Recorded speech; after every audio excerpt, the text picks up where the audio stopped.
Bismillahirrahmanirrahim. Hari ini saya dapat soalan tentang ikatan datif. Macam mana nak terangkan ikatan datif, macam mana nak faham ikatan datif. Yang pertama, kita kena tahu silibus SPM ni dulu. Untuk ikatan datif dalam SPM, hanya perlu bincangkan ion amonium dan ion hydroxonium sahaja, seperti yang ada dalam DSKP. Ni, yang saya letak kat atas ni. Okay. Hanya perlu bincang ion amonium dan ion hydroxonium sahaja. Tapi kalau you go further selepas SPM, ikatan datif tidak terhad kepada ion-ion ini sahaja dan tak semestinya ion sahaja yang terlibat. So kalau tengok kepada YouTube saya dah record sebenarnya YouTube saya channelnya, saya rasa tahu kot. Okay, nama channel tu Intan Zarina Zahidi. Okay, so kalau scroll, lepas tu sampai kat ikatan kimia. Mana dia? Ni. Dekat ikatan kimia ni, boleh cari untuk yang berkaitan dengan ikatan datif. Nampak ke? Yang saya dah buat adalah berkaitan dengan ikatan ion amonium. So, saya juga ada buat pasal pembentukan molekul ozon. Pembentukan molekul ozon tak termasuk dalam silibus. Tetapi saya nak buktikan bahawa ikatan datif ni tak melibatkan ion sahaja, ion semata-mata. Cuma, again, dalam silibus SPM, dalam silibus kimia tingkatan 4, tingkatan 5 ni, dia hanya akan tanya ion amonium dan ion hydroxonium. So, hari ni saya akan terangkan tentang ion hydroxonium. Okey, so nama lain bagi ikatan datif adalah ikatan koordinat. And dia adalah sejenis ikatan covalent. So bila kita think about ikatan covalent, kita akan think about perkongsian elektron. Because ikatan covalent adalah perkongsian elektron antara atom bukan logam, betul tak? So dia melibatkan perkongsian elektron. Tapi apa beza dia dengan the generic, the typical ikatan covalent? Berbezanya adalah elektron yang dikongsi dalam ikatan datif ini hanya berasal daripada satu atom sahaja. Kalau ikatan covalent, dia mesti, contoh, ada satu atom A sumbang satu elektron, atom B pun kena sumbang satu elektron. Itu ikatan covalent. Tapi dalam kes ikatan datif, atom A sahaja sumbang elektron. Di ada zarah, atom ke, ion ke, dia tak contribute apa-apa elektron. Itu maksud dia. Okay. So, untuk refresh your memory, sebab saya nak buat ion hydroxonium kan. Ion hydroxonium adalah CH3O positif.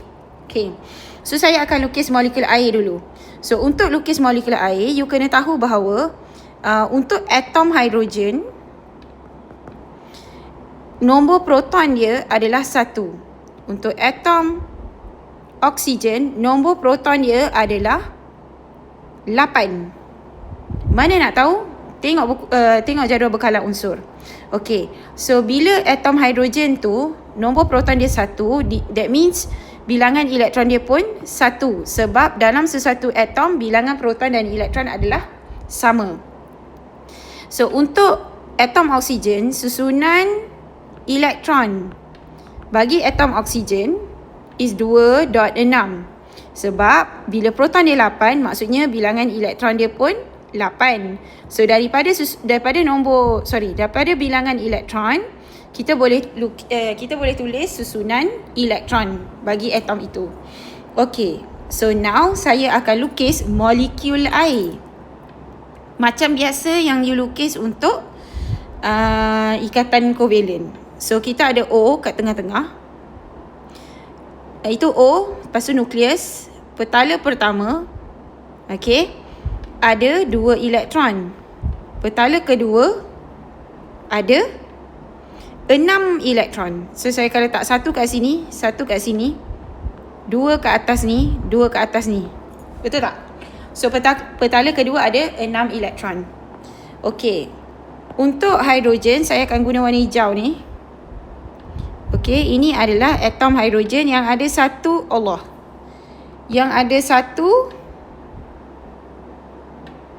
elektron. Okay. Sama juga dengan satu lagi atom hidrogen yang ada satu elektron. So, kedua-dua atom hidrogen yang berwarna hijau ni dah capai susunan elektron duplet. Yang atom oksigen pula dah capai susunan elektron oktet. Betul tak? Okey. So, masing-masing dah happy. Okey. Tiba-tiba datang satu ion hidrogen yang bercas positif. Bila kita sebut pasal ion hidrogen yang bercas positif, tengok bila dia atom hidrogen tadi, dia ada satu elektron. Sekarang, kalau dia ion hidrogen bercas positif, dia dah derma elektron ni. Dah tak ada dah elektron dekat dia. So, derma kat mana datang, itu tak kisahlah dia derma kat mana tu, that's not the issue. The issue adalah dia dah tak ada elektron pada petala dia. So, dia akan bercas positif, betul tak?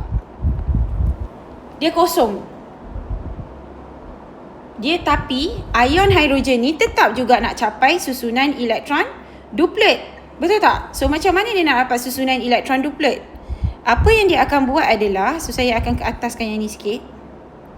Apa yang si ion hidrogen ni akan buat adalah, saya guna istilah ni tak dramatik sikit lah. Dia akan menagih simpati dekat atom oksigen ni. Okay. So, kenapa dia boleh buat macam tu? Sebab si atom oksigen ni, dia ada elektron bebas. Ini dipanggil elektron bebas. Ni. Ini elektron bebas, ini pun elektron bebas. Boleh? So, bila dia elektron bebas, dia tak attach to anyone. So, si ion hidrogen ini yang tak ada elektron, yang tak capai duplet lagi, dia akan pergi je lah dekat atom oksigen daripada molekul air tu. Okay. So, now nampak tak bahawa ion hidrogen ini telah capai susunan elektron duplet.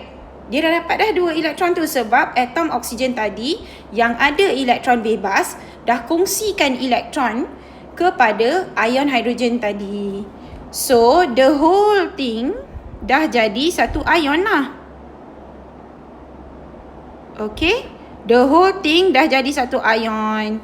So, now it becomes ion hydroxonium. This is how ion hydroxonium terbentuk. So, yang ini adalah ikatan datif. Yang pink dengan green ni, ini adalah ikatan covalent. Nampak tak beza? So, yang kongsikan elektron, yang sumbangkan elektron untuk ikatan datif hanyalah that atom oksigen daripada molekul air. Ion hidrogen bawa apa-apa elektron tak? Tak. So, that's why dia punya ayat, untuk ikatan datif, elektron yang dikongsi tu berasal daripada satu atom sahaja. Dan dalam kes ini, atom oksigen tu lah. Boleh? Okay. So, saya akan stop dekat sini sebab saya tak nak video ni jadi terlalu panjang. So, sangat simple sebenarnya ikatan datif. Alright, itu sahaja. Sekian, terima kasih. Bye.